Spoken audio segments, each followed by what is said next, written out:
What's good, YouTube? And welcome to the Sutff setup. Behind me, my computer decided to stop working just hours after I ordered a full new setup for Cyber Monday. It's like it got jealous, saw what was coming, and just decided to quit. So we're on my wife's 5-year-old laptop. Sorry for screen frame rate, maybe how the audio is going to come out, but we were never about quality here anyways. Maybe in the future. I'm actually going to be working a lot on the channel this next year. That being said, Claire and Rushka is on full buyout mode. Turns out some people did wait till Black Friday to shoot their shot at cards, this being one of them, and it seems pretty good in Labyrinth and a couple other decks for being able to go up into SP Little Knight with its power-up bonus. So this reads one normal summoned or set monster, and its effect is cannot be link summoned except during main phase 2, so it actually holds it back a bit, but you're going to end up in grind states. You're going to be using multiple SP Little Knights within this metagame, and this went all the way up towards, yeah, for near mint, there is one at 7 before they are $9+.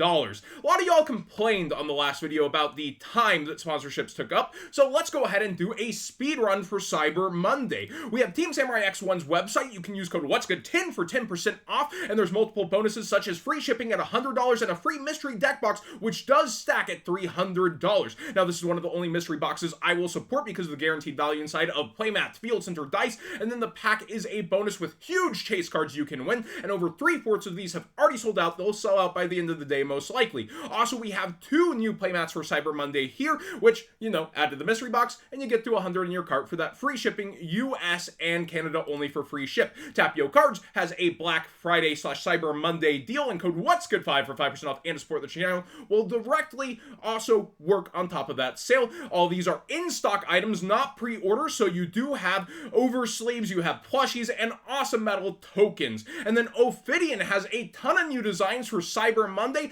and code What'sGood25 will work all week. I shouted this out last video, and the owner told me that more people use code What'sGood5 on the shoutout than 25. That's why I take my time and I explain these sales, because a lot of y'all did not save money ordering these mats because you probably already saw the price and were like, oh, they're already pretty cheap. But code What'sGood25 for 25% off will work on the sale and support the channel directly. And if you buy that World Champion playmat, you also support Poly. Let's go ahead and get into more cards, starting with actually an interesting one here. Fire Formation Tenki Ultimate Rare has been doing nothing but going down, yet Fire Kings are on the horizon. That's pretty expensive for Tenki, still in the $80, $90. Well, the Collector Rare went all the way down towards $20. I said it was a pretty easy call that this would go up. The question is when, not if, in my opinion. So how long is your money sunk into things? Well, turns out a lot quicker than before. And it's absolutely skyrocketing right now versus where it was at, going up into the 30s after a singular seller at 27. So yeah, up towards $34+ for Collector Rare Tenki.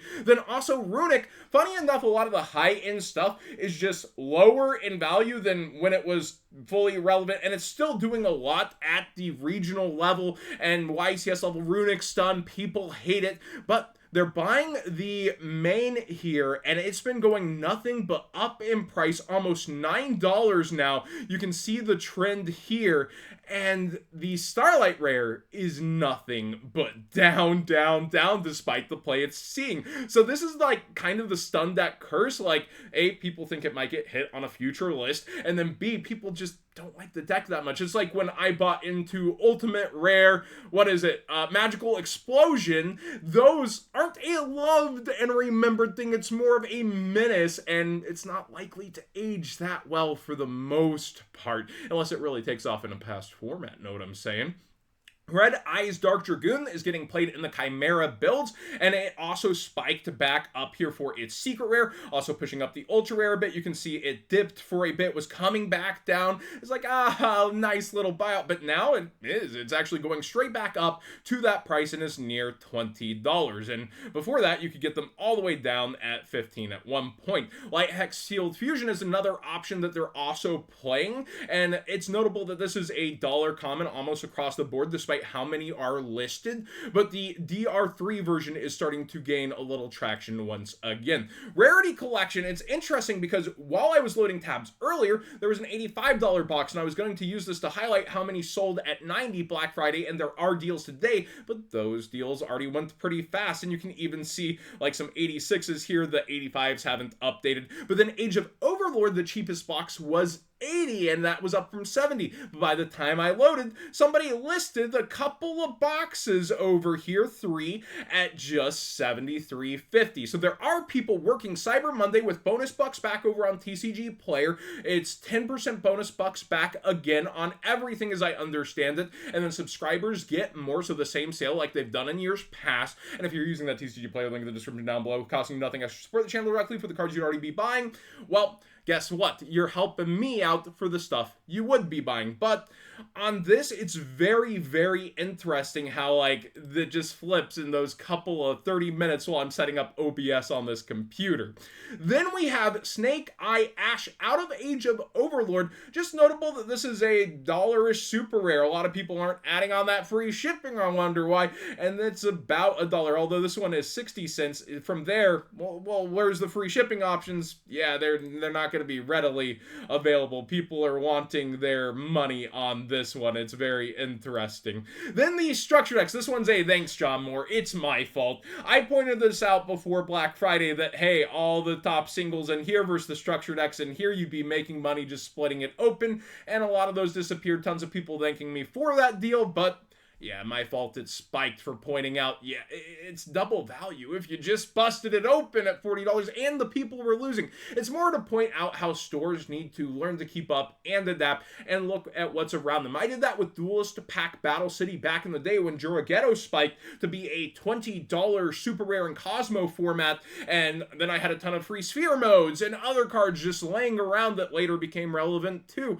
So I instantly made all my money back on the clearance boxes on Juragetto's alone. You got to pay attention to this kind of stuff, and as a seller, it's trying to stay ahead of that. Finally, super polymerization. We were pointing out continuously how the 25th kept creeping up on the Starlight. Well, the Starlight burst ahead again through Black Friday sales, and this still actually kept going up. Now the lowest listing 110, and the ultimate rare is starting to spike too. So everybody's on the super poly train, and that's kind of ironic considering we have a U-Bell themed set coming on up, but definitely kind of cool to just see everybody after all the high versions, and mid-max not really taking that definition of slowing other things down. It definitely is like every single cool version of this is going, and why I'm excited about that, I know everybody wants access to every kind of card they can get.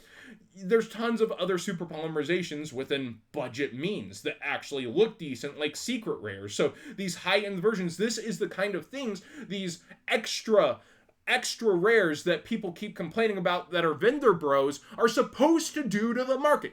Easy access, still nice looking versions with high-end versions that are special that end up rebounding. It's kind of nice, isn't it? Thanks for watching today's Market Watch. Hopefully the audio and screen capture come through at least okay. It's not the most intensive series, and we'll only be on the setup again Wednesday, I believe. But yeah, trust me, it's not my choice either, okay? The new computer should be set up by Friday, hopefully. And enjoy Godzilla -1 for all those that are going.